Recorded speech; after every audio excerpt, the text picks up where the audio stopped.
Well, that was certainly something. I've got some thoughts here. So, the finale starts off with a beach scene, and we thankfully get a flashback of Percy training with Luke.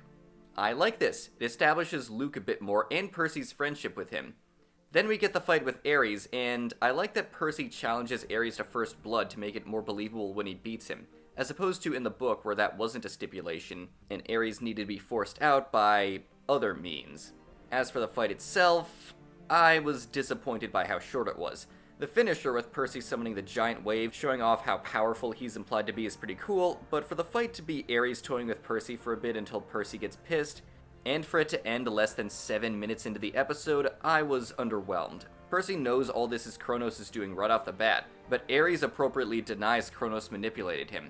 So Alecto takes the helm just like in the book, but it's in the cabin this time, and it seems there is a purpose to the trio having failed to meet the deadline. It shows off Percy's determination and how he's grown brave over the course of the story.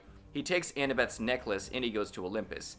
Unlike in the book, there's no travel time since the pearls transported them back to New York, and I'm fine with that since it didn't serve much purpose in the book. So Percy goes to Olympus, and Zeus is the only one home. Percy gives the bolt back and asks Zeus to stop the war, trying to tell him that Kronos wants them to fight. But the king of Olympus is stubborn, though Percy also isn't afraid to tell Zeus that making everyone fear him is just control, and it's a damn good thing they got Lance Reddick to play Zeus, because he's able to come across as in control and intimidating at the same time, and when he gets angry enough to strike Percy, he goes from intimidating to straight up terrifying. And then Poseidon shows up to save Percy, and he surrenders to Zeus, who demands a humiliating surrender in front of the other gods, before leaving and saying he never wants to see Percy again. Poseidon shares a moment with his son, and he delivers the line about how the seed doesn't like to be restrained before sending Percy home with another pearl. So he goes back to camp, and the celebration starts, and Percy is taken away to avoid any controversy of him accusing Clarice of being the thief. The thing is, he goes to see the fireworks with Luke, and we all know what's coming. Though Percy reveals that he figured out that Luke was the thief, I'm not the biggest fan of this change. But this, combined with how easily Percy defeats Ares, makes him a bit too capable this early in the series, even if it shows off how much he's grown. It genuinely doesn't feel like he struggles enough in this episode, and Luke tries to recruit him at first, until Percy mentions Hermes, and Luke appropriately loses it. Percy fights him for a bit, and Annabeth steps in to save Percy when Luke gets a shot in from him hesitating. So Luke leaves while he still has the chance, and Percy says goodbye to Chiron and Mr. D, and then to Grover and Annabeth. The former with his searcher's license, and the latter doesn't know what Disneyland is. I really hope this isn't a retcon of her family being toxic. Percy goes home, and Kronos appears to him in a dream one last time, telling him that his survival is part of the plan. And Percy narrates the outro, telling the viewer that if they are a half-blood, they may be needed. Another departure from his book counterpart, who never stops telling the reader to avoid being a hero as much as possible. And Gabe, who doesn't get the implication that he abused Sally made apparent, dies because he opened the box with Medusa's head of his own accord. Okay, season 1's over. Overall, I enjoyed this first season. I can tolerate and even agree with many of the changes, but there are several others I did not care for, and some that I found straight up off-putting. I mentioned in a previous video that I was really off-put by the fact that Percy reveals what the prophecy was in episode 3.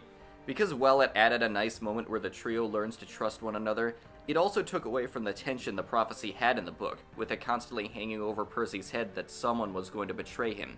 But the biggest issue I have is that the trio, and Percy especially, is a bit too capable this early in the story. They know all about encounters like the Lotus Hotel in Waterland, which takes away from them having to figure out what's going on, which was part of Percy's growth and that of the trio as a whole. Not only that, but Percy knowing all about Hephaestus' backstory removed a bit of Annabeth's role as the smart member of the group, which is a problem in that very episode because Annabeth being the most qualified for the quest was the reason Percy got in the chair trap to get the shield. This, with how quickly he beats Ares and that he figured out Luke was the thief, makes Percy seem a bit too powerful and intelligent for what's supposed to be the first of 5 seasons. The last major issue I have is that I'm a bit split on the portrayal of Hermes. He's supposed to come across as neglectful because that was the reason for Luke's betrayal, but I'm not entirely clear on why Luke is as angry as he is. Though we still might get more of that in season 2, so I'll be taking notes.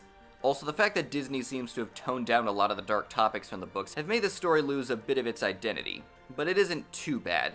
Though not all the changes were problems.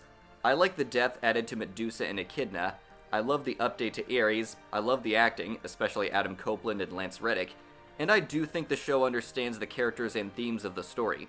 Even considering the gods and the ideas that have been introduced earlier than expected. It's easy to forget since he was introduced 4 seasons before we thought, but the point made with Hephaestus in the show is the same as it is in the books. He's an outcast despite being one of the 10 Olympians. Marginalized and cast aside, despite the fact that he's one of the most powerful beings in this universe. Percy even points this out in the books. Same type of thing in his conversation with Zeus, telling him that he's a controlling ruler forcing others to bend to his whim, which could lead to his undoing.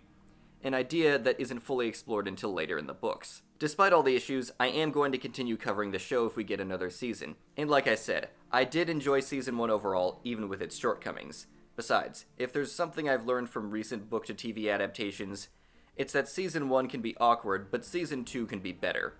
I'm Kieran Mythos, and I'll see you all next time, demigods.